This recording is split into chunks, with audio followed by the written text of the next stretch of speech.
Hi guys! Samahan niyo ko ulit for today's video. Heto nga yung araw na may mga importante kaming nilakad at pinuntahan. At heto din yung araw na nakapagdesisyon na kami kung kukunin namin o hindi yung bahay na sinasanla sa amin. Pero bago nga yan, may mga importante muna kami inasikaso at pinuntahan. Papunta na nga kami ito ng bayan ng Iba.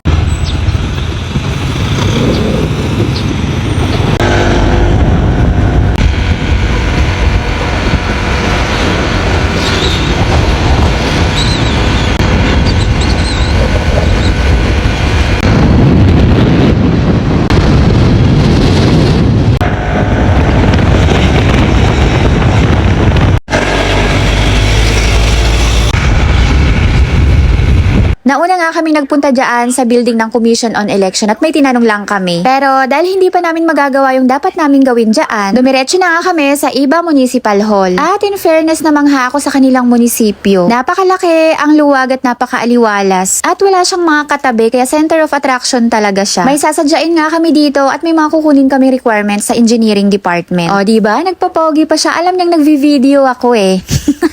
At kahit dito sa loob maganda, may mga kukunin nga lang kaming fill upan at may mga ilan din kaming tanong. Medyo nagtagal nga kami dyan sa loob ng engineering office. Hindi na nga lang ako nakapag-video at kailangan ko ding makinig. Buti na nga lang at meron siyang classmate na civil engineer at doon na lang namin i-consult yung ibang katanungan namin. After noon, nagpunta naman kami dito sa tapat ng Jollibee dito sa My Motor Parts at meron din silang binibenta na bike. Nakalimutan ko nga yung pangalan ng store nila. Magpapakabit nga kami ng top box para daw may mapaglagyan ako pag namalengke ako.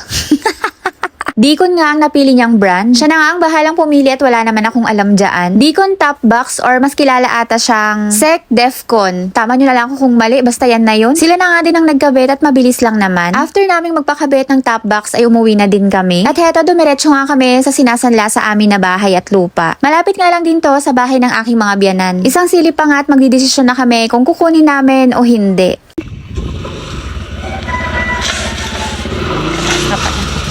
Lah.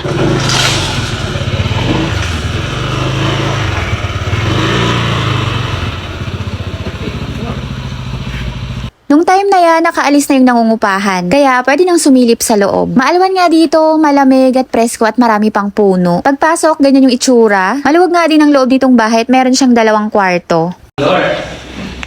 Walang door?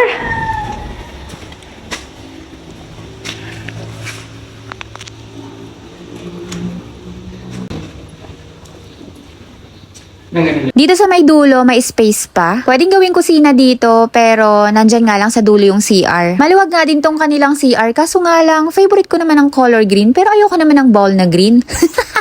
Pero okay na yan, ang importante, may magamit na CR. At hetong pintuan naman na to ay palabas dito sa may dirty kitchen. Sira nga lang yung kanilang lababo. Maluwag nga din dito sa pinakalikod talaga ng bahay. Kaso, poso or bomba nga lang yung tubig.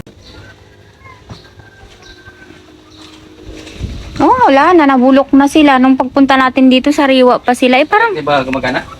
Gumagana naman yung kanilang bomba, kaso nga lang kailangan siyang buhayin or lagyan muna siya ng tubig bago gumana. At heto naman yung pinakaharapan ng bahay. Napakalawak, pwedeng magtanim-tanim ng gulay. Kumuha nga siya ng panungkit para sungkitin yung atis na akala niya hinog na hindi naman pala. yan, makatch mo. Yes.